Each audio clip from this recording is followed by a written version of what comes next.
Hola, ¿qué tal amigos? El día de hoy hablaremos sobre el potencial eléctrico para la materia de Física 132, dirigida por el Dr. Silverio Chávez. Mi grupo está compuesto por Flores Angulo Manuel Ayar, Gutiérrez Cori Selena, Sánchez Cangui Adriana Belén, Ticona Nacho Daniel. Somos de la carrera de Informática de la Universidad Mayor de San Andrés. Definición. El potencial eléctrico también es conocido como voltaje. Está definido como la capacidad de un cuerpo cargado para realizar un trabajo. Cuando el cuerpo está cargado, se le suministra electrones eléctricos o se le eliminan. En ambos casos, el trabajo está hecho. El trabajo se almacena en un cuerpo en forma de potencial eléctrico. Además, el cuerpo puede realizar el trabajo ejerciendo una fuerza de atracción o repulsión sobre las otras partículas cargadas. En general, el campo eléctrico es equivalente a una cantidad escalar. Y este trabajo se almacena en el cuerpo en forma de potencial eléctrico. Por lo tanto, el cuerpo puede hacer el trabajo ejerciendo una fuerza de atracción o repulsión sobre las otras partículas cargadas. Y como dato curioso, hay que tener en cuenta que el campo eléctrico es una cantidad escalar. Una diferencia que debemos recalcar es la diferencia entre el potencial y energía potencial. El potencial es solo una característica del campo, sin importar cualquier partícula con carga que pueda estar colocada en el campo, mientras que la energía potencial es la característica del sistema carga-campo, debido a la interacción del campo con una partícula con carga colocada en el mismo. El día de hoy vamos a explicar el ejercicio número 7, que dice lo siguiente. Un electrón que se mueve paralelamente al eje de la X tiene una rapidez inicial de 3,7 por 10 elevado a la 6 metros sobre segundo en el origen. Su rapidez se reduce a 1,4 por 10 elevado a la 5 metros sobre segundos en el punto X igual a 2 centímetros. Inciso A. Calcula la diferencia potencial entre el origen y ese punto. Inciso B. ¿Cuál de los puntos está a mayor potencial? Mientras ustedes quedaban distraídos o cautivados por la voz de mi compañera, yo estaba analizando el ejercicio desde un punto físico y algo extenso. Pues en este eje de coordenadas, como indica el punto del electrón, a paralelo al eje X, viaja una distancia de 2 centímetros, que es X, y tiene una rapidez inicial de 3,7 por 10 a la sexta metros sobre segundo, y esa rapidez inicial reduce a 1,4 por 10 elevado a los 5 metros sobre segundo. Aquí está, por si alguno se le olvidó o se le escapó el dato. Pero de manera más simple, es esta explicación la que vamos a usar para resolver el ejercicio. Asumiendo que es un sistema aislado y la energía total se mantiene, este ejercicio se puede resolver haciendo un análisis de conservación de energía mecánica. Indicando eso, vamos a resolver el ejercicio. El ejercicio me indica que este electrón se mueve desde el origen hasta un punto, lo cual cadena que es X igual a 2 centímetros. Ese punto lo vamos a llamar P.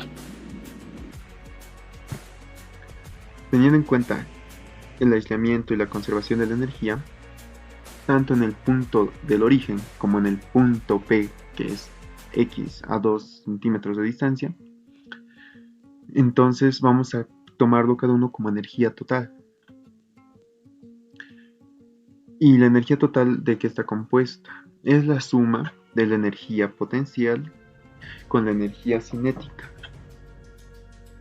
En ambos lados.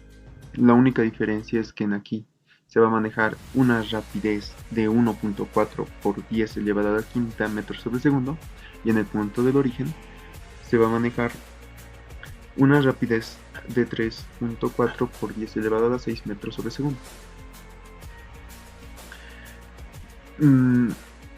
Ahora, la energía potencial, su fórmula, su ecuación es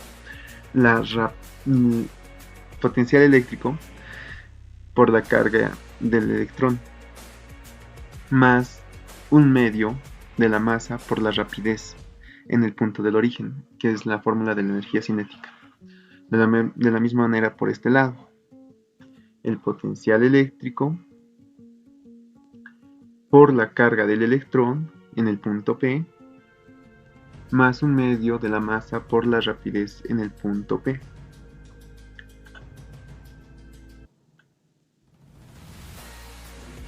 Continuando, acá tendríamos esta igualdad, de lo cual podemos reducir una expresión para la diferencia del potencial. Hay en el punto P y en el punto A. Para encontrar esa diferencia de potencial tendríamos lo siguiente. Esta expresión que se puede ver del potencial en el punto por la carga del electrón, lo colocamos a la derecha, que tiene un signo positivo, se pasaría con un signo negativo. Acá en la derecha sería lo siguiente. Será igual a este término de la energía cinética en el punto menos de la energía cinética en el punto P. En esta expresión que tenemos a la derecha, puedo sacar como factor común a la carga del electrón, y observamos que internamente en este paréntesis que se puede ver, a sacar un factor común tendría la diferencia de potencial que me está solicitando. Luego acá se despeja, tendría que la diferencia de potencial será igual a esta recta de energía cinética entre la carga del electrón. Ya dando vuelta a la ecuación después del despeje que realizó mi compañera, nos queda esta ecuación. Y como habrá notado, tenemos todos los datos. La masa de un electrón, que es 9,1 por 10 a la menos 31 kilogramos, claro, en ambos puntos es la misma, donde la rapidez cambia. En el punto de origen es 3.7 por 10 a la sexta metros sobre segundos al cuadrado. Y en el punto P es 1.4 por 10 a la quinta metros sobre segundo al cuadrado. La carga del electrón es menos 1,6 por 10 a la menos 19 coulombs.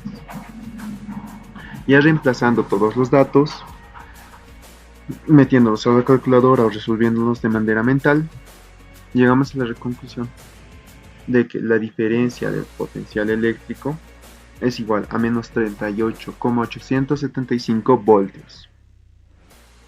Esta sería la respuesta al inciso A. Y para el inciso B, la pregunta que realiza es en cuál punto la diferencia de potencial es mayor. Y pues es sencilla de responder ya teniendo la respuesta del inciso A. ¿Por qué? El potencial eléctrico en el punto del origen es el que tiene el signo dominante, por el cual el resultado sale negativo. Para que nos salga positivo simplemente tendríamos que darlo la vuelta y notaríamos que en el punto del origen el potencial eléctrico es mayor, por eso el resultado sale positivo. Y con eso concluiría el ejercicio. Espero que les haya gustado. Bueno, ahora procedimos con la resolución del ejercicio ubicado en la página 775 del libro de Sir Way Jewett, novena edición, tomo 2. el ejercicio número 73, el cual corresponde al capítulo 25, llamado potencial eléctrico. El problema dice así: un disco de radio R tiene una densidad de carga superficial no uniforme, donde sigma es igual a CR, y C es una constante y R se mide a partir del centro del disco a un punto en la superficie. Determine por integración directa el potencial en P. Continuando, usaremos la fórmula del potencial eléctrico, donde el potencial eléctrico es igual a la constante electrostática por Q, todo esto dividido sobre R. Reemplazando los valores tendremos el diferencial de potencial eléctrico, que será igual a la constante electrostática por el diferencial de carga, todo esto dividido sobre la raíz del radio al cuadrado más x al cuadrado, donde x es la distancia entre P y el círculo. De esto necesitamos los valores del diferencial de carga, y aquí los tenemos. Diferencial de carga es igual a sigma por el diferencial de área. Como anteriormente en el enunciado se mencionó, sigma es igual a la constante C por R. Ahora, el diferencial de área de un círculo, en este caso, lo sacaremos de la fórmula pi por r al cuadrado, que nos sirve para hallar el área de un círculo. Derivando esta fórmula tendremos 2pi por r por el diferencial de r. Siguiente. Reemplazamos lo que era el diferencial de carga. Entonces tendríamos la constante electrostática multiplicado por toda la expresión anterior que hallamos. Todo eso dividido entre la raíz de r cuadrado más x al cuadrado. Ahora procedemos a integrar ambos términos. Agregamos los símbolos de integrales y posteriormente, bueno, por el lado izquierdo tenemos que la integral del diferencial de b es equivalente únicamente a b. Y por el lado derecho tenemos que la integral salen fuera de las integrales todas las constantes, que en este caso sería la constante electrostática multiplicado por la constante c multiplicado por 2pi. Y adentro de la integral solo nos quedaría el r al cuadrado dividido entre la raíz de r al cuadrado más x al cuadrado diferencial de r. Ahora, vamos a aplicar una de las técnicas de integración, la cual es integración por sustitución trigonométrica. ¿Okay? Uno de los casos que encaja justo en nuestras necesidades actualmente sería el caso donde se tiene una constante elevada al cuadrado menos una variable elevada al cuadrado, todo eso en raíz, lo cual podemos escribir como la misma constante multiplicada por tangente de una nueva variable, en este caso phi. Pero para nuestro ejercicio vamos a usar la variable u, y la variable r va a desaparecer en este caso. Y como x no es variable en nuestro ejercicio, es más bien una constante, la distancia, eso va a trabajar como nuestra término constante, que es a. Equivalente tendríamos que r es igual a x por la tangente de u. Ahora hallamos el diferencial de esta expresión, diferencial de r, entonces tendremos x por la secante cuadrada de u, diferencial de u. Ahora tomaremos la integral, donde tenemos que la integral es igual a x por tangente de u, todo esto elevado al cuadrado, sobre la raíz de x por tangente de u, todo esto elevado al cuadrado, más x al cuadrado, todo esto multiplicado por x por la secante al cuadrado de u por la diferencial de u. Ahora, aquí aplicaremos la distribución de potencias, acá en esta parte, y tendremos x al cuadrado por la tangente al cuadrado de u. Y acá con estas x podemos factorizarlas. Una vez factorizadas tendremos x al cuadrado, todo esto por la tangente al cuadrado de u más 1. También acá podemos aplicar la distribución de raíces, donde tendremos la raíz de x al cuadrado por la raíz de tangente al cuadrado de u más 1. Simplificando la raíz con este 2, nos quedará x por la raíz cuadrada de tangente al cuadrado de u más 1. Acá también podemos aplicar la distribución de potencias. Aplicando la distribución de potencias tendremos x al cuadrado por la tangente al cuadrado de u. Y acá podemos cancelar términos. Como vemos, acá tenemos x y x al cuadrado. Cancelando este x con este 2 de aquí, aquí nos quedará x por tangente al cuadrado de u por x la secante al cuadrado de u. Todo esto dividido por la raíz del tangente al cuadrado de la u más 1, por el diferencial de u. Aquí, en esta parte, podemos aplicar la identidad pitagórica, donde podemos decir que la raíz de tangente al cuadrado de u más 1 puede ser representada por la raíz de secante al cuadrado de u. Posterior a eso, procedemos a eliminar los términos iguales. En este caso, como teníamos secante cuadrado, raíz de secante cuadrado, podemos sacar secante cuadrado de la raíz, nos quedaría afuera y cancelaríamos con la secante cuadrado de arriba, lo cual nos deja únicamente un término sin denominador, que sería equivalente a x cuadrado por la tangente cuadrada de u multiplicado por la secante de u diferencial de u. Ahora sacamos las constantes fuera de la integral. En este caso x no es una variable, es una constante. Es tomada como constante en nuestro ejercicio. Por tanto sale de la integral. Y nos quedaríamos únicamente con la integral de tangente cuadrado de u por la secante de u. Ahora, lo siguiente es escribir la tangente cuadrada como secante cuadrado menos 1, que también es una identidad trigonométrica, multiplicado por la secante de u. Entonces, si aplicamos la propiedad distributiva de secante cuadrado, nos quedaría menos secante de u más la secante cúbica de u diferencial de u. Todo esto en la integral. Ahora dividimos la integral, le aplicamos a cada término y nos quedaría la integral de menos secante de u diferencial de u más la integral de secante cúbica de u diferencial de u. Resolviendo la integral para el primer término, para la primera integral tendremos que x al cuadrado multiplicado por el logaritmo natural del valor absoluto de secante de u más la tangente de u. Ahora, para el segundo término tendríamos toda esta expresión de aquí, que dada la fórmula de reducción de funciones trigonométricas, tendríamos a secante de u multiplicado por tangente de u sobre 2. Ahora, este u medio sería de n-1 sobre n-2 sobre n-1. Perdón. Entonces, como en este caso nuestro exponente era 3, entonces sería 3 menos 2 es 1. Y abajo sería 3 menos 1 es 2. Entonces tendríamos un medio. Todo eso multiplicado nuevamente por una integral de secante de u diferencial de u. Aplicando de nuevo la integral a este término, tendríamos lo mismo que sacamos al inicio. Y por consiguiente tendríamos toda esta expresión. Continuando con la resolución del problema, sustituiremos los valores de u por arcotangente de 1 sobre x por r. Ahora, acá esta es la fórmula anterior donde yo ya lo sustituí por arcotangente de 1 sobre x por r.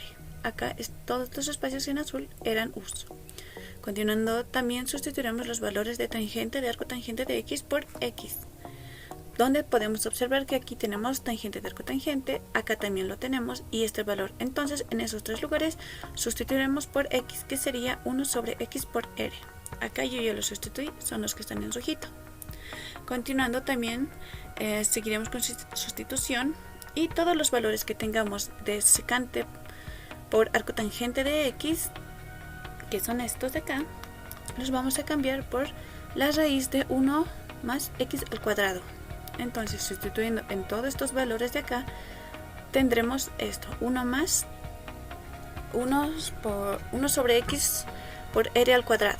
Acá yo ya los reemplacé todos los valores, y resolviéndolos nos quedaremos con esta expresión que se queda más pequeña y más entendible. Ahora, tomamos el primer término de la última expresión y lo vamos a ir resolviendo, acomodando. Como anteriormente teníamos un medio por 1 sobre x por r, eso lo vamos a convertir directamente en un r sobre 2x. Todo eso multiplicado por r cuadrado sobre x al cuadrado más 1. Ahora, para poder aplicar una suma de fracciones en estos términos, vamos a volver el 1 como un x cuadrado sobre x al cuadrado, que es equivalente a 1. Por tanto, como un denominador igual, podemos sumar simplemente sus numeradores y tendríamos esta expresión directa. Ahora, repartimos las raíces a ambos miembros y podemos sacar el x de la raíz y lo de arriba se queda tal cual. Y finalmente unimos con el término que estaba fuera de la raíz.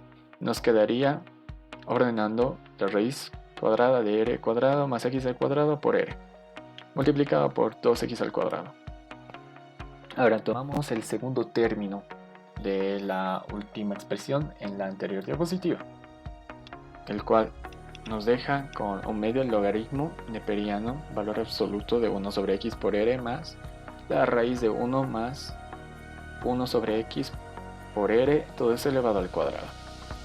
Por tanto, en primer lugar, un medio, como está multiplicando el logaritmo neperiano, pasamos como denominador de toda la expresión a ese logaritmo neperiano.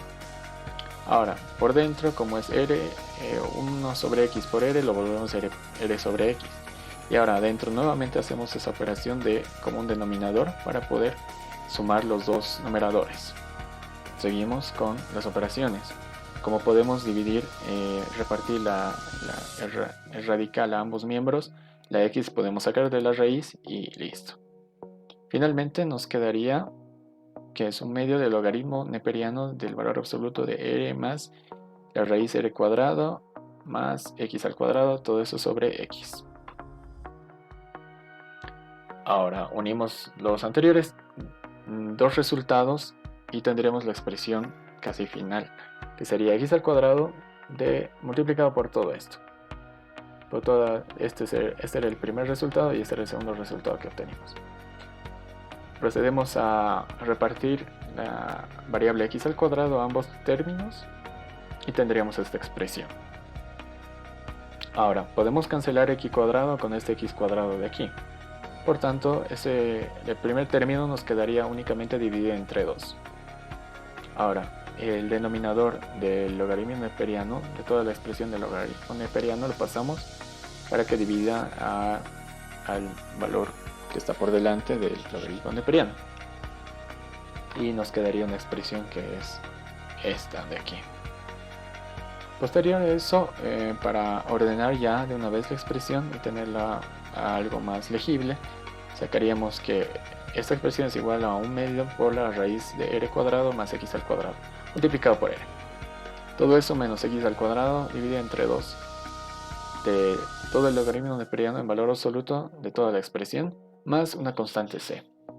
Y como ya hemos resuelto esa integral, ahora podemos unir el resultado de nuestra integral con los últimos valores que teníamos al principio, que eran las constantes que salieron de nuestra integral. Para lo cual tendríamos la ecuación final para el potencial eléctrico, que sería la constante electrostática multiplicada por la constante c por pi. Todo esto multiplicado por r por la raíz de r cuadrado más x al cuadrado menos x al cuadrado por el logaritmo neperiano del valor absoluto de r más la raíz de r cuadrado más x al cuadrado sobre x. Noten que desaparecieron los dos y esto fue por la simplificación de este término con todos esos denominadores. Muchas gracias por su atención y no se olviden de visitar el canal del Dr. Silverio para más videos.